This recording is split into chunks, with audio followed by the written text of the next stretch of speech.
Hey review family, keep it tight. My name is Jay Morris, the review guy, and I'm back again to bring you another video. Welcome back to my monthly series, Albums I Liked. If you are new to the channel, which by now you should probably know what this series is, but if you're new, firstly, welcome to the review family. I do this series every month, and it's a catch-up mechanism for me to tell you some of my favorite records from the previous month. I also link every single one of the album reviews I did individually for these records in the description below, so if you want to know my in-depth thoughts of any of the records I list in this video, check the description box below and you can see all of these album reviews in their entirety. I'm going to be able to go a lot more in depth in the reviews obviously than I can here, but this is just to catch up, a little recommendation thing and all that good stuff. So without further ado, let's get right into the video. First up, I gotta give a shout out to the Brand of Sacrifice record, God Hand. If you're a fan of the slamming brutal deathcore and the slamming brutal death metal that comes out of Unique Leader Records, bands like Acrania and Within Destruction, you're definitely going to like this record because it has the same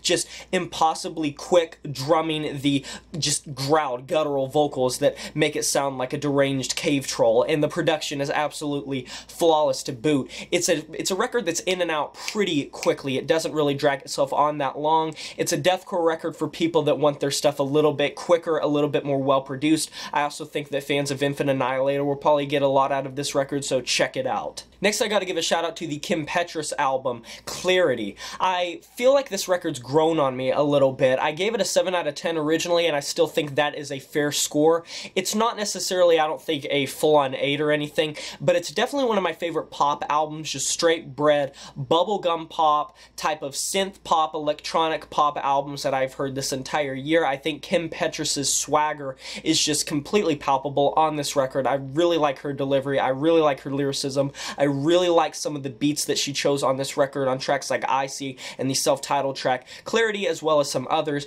It's a really nice pop album. If you missed it, probably you haven't. Next up, we got Oh Sleeper with Bloodied, Unbowed. This is the best album that I've heard this year from a mathcore, just frantic metalcore, post-hardcore wheelhouse. It's a lot like that See You Space Cowboy record that released earlier this year, if only like they had more metalcore than like just the frantic screamo feel to them. The way that I described it in the album review, if I remember correctly, is I said that this record sounds like if Dillinger Escape Plan wasn't quite as technically proficient and just off the wall and focused more on the post-hardcore and metalcore aspects of their sound rather than just weird time signatures. But this record does have a lot of weird time signatures, a lot of frantic, frenzied playing, and it really captivates that kind of mid to late 2000s post-hardcore and metalcore scene, and even some of the underground 90s metalcore and mathcore that was coming around that was just so over the top, so just mathematically proficient and so weird and so abstract and so experimental and so cutting edge. While this record isn't doing anything for the genre that hasn't necessarily been done before, it does get that genre down to a T. It gets that genre down to a pat, and I highly suggest you check this record out because I enjoyed it quite a bit and I think you will. Next up, I gotta give a shout out to the Glass Crown EP, Despondent. My pal Bloomy turned me on to this record, so I thank you. Underground, underrated metal albums, go check his channel out. He's a very good channel. This is a metalcore band, a gent band, a prog band, a progressive metalcore band that's just kind of starting to hit their stride, and if I remember correctly, this is their first release. I want to thank the band for actually reaching out to me and shouting it out on, I believe, their Twitter. This is a record that I really do believe should get some more attention, and I'm glad that I helped some people get turned on to this record. This feels like an amalgamation of a lot of the greatest progressive metalcore bands and gent bands that are out right now. If you like bands like Periphery, if you like the clean vocals of Jesse Cash from Era, if you like Within the Ruins, Veil of Maya, Born of Osiris, you're gonna like this record because it takes all of the elements of contemporary gent that makes it so enjoyable, so fun to listen to, so just like jaw-dropping and awestruck and just insane to listen to. I feel like Glass Crown puts it all in a bottle, bottles it up, and then shakes it a little bit, lets it ferment for a while, lets it out, and it just explodes into this massive tapestry of glorious proficiency, technical persuasion, and just a great progressive metalcore album that I think deserves a lot more attention than it does. If you're a gent fan, a metalcore fan, a progressive metalcore fan, I highly suggest checking this record out. I know it's not going to be for everyone. I know some people might not like the production style or the fact it sounds like a lot of other records in the genre, but I personally really enjoyed it. I gave it an 8 out of 10. Next up, we got NF with The Search. By far my favorite record of last month. My favorite record in quite a few months, surprisingly. I gave it a 9.5, if that says anything. I know that not everyone enjoys NF. I know for a fact I've seen some backlash, I've seen some people raging, I've seen some people getting angry at it, and to be honest, a lot of times the critique comes from people that I don't feel like fully listen to NF, because the reasons that they claim for not enjoying him are like a lot of times objectively incorrect to the style of his music. They're saying it as if they've just heard his hits, or if they're just taking the word of someone else. But give this record a try. It's very long. I believe it's like an hour and 16 minutes or something like that. A lot of tracks.